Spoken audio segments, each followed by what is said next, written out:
A lot of different companies follow a lot of different models. Our model is built on three realities. The first is that there will be lots of different technologies. So a key part of what we need to do is find a way to plug and play across a lot of different technologies. So for instance, tomorrow or next week, there's going to be a Facebook Atlas ad server with big announcement, and people will have to decide whether they want to work on Facebook or they want to work on Google's, double-click bid manager. Now, we will work with both. So the reality of it is we have to be across a lot of different platforms. That's one. The second is we really do believe that we are not in the media arbitrage business. So what we do not do is we do not take, we don't buy media ahead of time, add data to it, and then resell it, right? We do everything in sort of real time. So that's sort of our model. Increasingly, I think what you're going to find is more and more of the digital display business, and a lot of others are going to become highly programmatic. However, things will keep changing so fast that the machines won't actually keep up with the rate of change.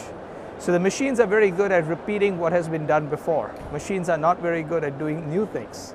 And as long as you're in a world of innovation, there'll be a big room for people.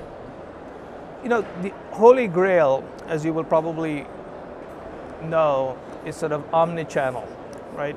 So historically, everyone has basically said, this is display, this is social, this is video, this is mobile. Let me ask you this.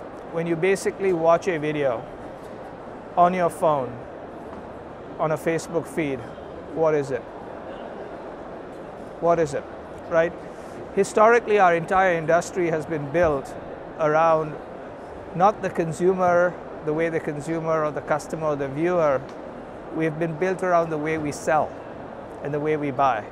So ultimately, it's sort of omnichannel. But with that being said, there are three very big things where we believe video is going to be particularly important. First is, it is what people like watching. Or not watching, it's the one that actually continues to grow. And there are three trends in video. One is what I call two demographics. The younger people do more streaming. The older people do less streaming.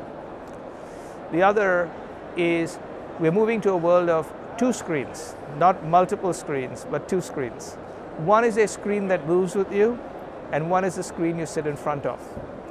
The screen you sit in front of are really three.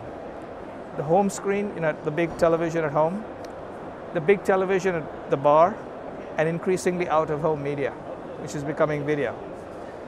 And all the other screens move with you, which is basically tablet, phone, potentially Google Glass, potentially Apple Watch, etc.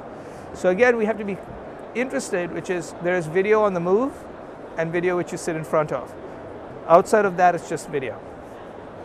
Mexico is always great because there's a certain amount of sort of innovation, and the first thing you recognize as this has grown tremendously as a CES, that how globalized all of this is, right?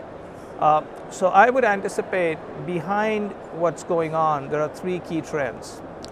One has to do with geography. And I think next year we will be talking about how Alibaba and Tencent are changing everything, which is what they are going to do. Once the Alibaba IPO happens later this week or next week, and then Tencent's already very large, those two companies are going to really change things around. They've got lots of money, lots of capital, and the Chinese can come to the West, but the West can't go to China. So that'll be one big thing. The second big trend I think we're going to basically find in a great way is, I believe that this Internet of Things is going to hit three industries: automobiles, pharmaceuticals, the whole healthcare arena, and retail. And those businesses are going to change because of sort of the Internet of Things, which I basically call mobile on steroids. The third has not to do with the technology nor with geography, it's got to do with people. And that primarily is that organizations are finding it very difficult to keep up with the rate of change to a great extent.